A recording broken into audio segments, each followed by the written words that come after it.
এবছর এত পিঠে বানানো হলো, তাও আমার বাড়ির লোক বলছে তার নাকি পিঠে খেয়েই পোষায়নি, আর পুর ভরা চিতই পিঠেটা কেন বানায়নি। তো আমিও বললাম যত পুর আছে সব আজকে পিঠের মধ্যে ভরে দেবো, আর তারপর এই বছরের মতোই লাস্ট করব। 1 কাপ সুজির মধ্যে 1/2 কাপ টক দই অল্প জল দিয়ে ভালোভাবে মিশিয়ে ঢাকা দিয়ে 10 মিনিটের জন্য রেস্টে রাখলাম।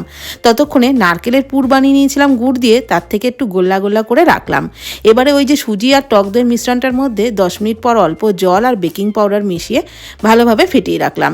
তেল আর জলের একটা মিশ্রণ তৈরি করে রেখেছিলাম, সেটাকে আপ্পে প্যানের মধ্যে একটু ব্রাশ করে নিলাম। তারপরে ওই সুজির ব্যাটারটা অল্প অল্প করে দিয়ে তার উপর থেকে ওই নারকেলের পুর দিয়ে আবারও কিছুটা ব্যাটার দিয়ে ঢাকা দিয়ে দিলাম। ঢাকনা চাপা দিয়ে 5 মিনিট মতো রেখেছিলাম। তাতেই কিন্তু পিঠেগুলো একদম রেডি হয়ে গেছে। পিঠেগুলো তুলে নিয়ে কড়াইয়ে দিয়ে দিলাম বড় 1 কাপ দুধ। উষ্ণ গরম অবস্থাতেই গুঁড়ো দুধ মিশিয়ে নিলাম। তারপর ফাটিয়ে নেওয়া এলাচ দিয়ে দুধটাকে ভালো করে ফুটিয়ে ঘন করে নিলাম। গ্যাসের ফ্লেম বন্ধ করে পাটালি গুড় মিশিয়ে নিলাম।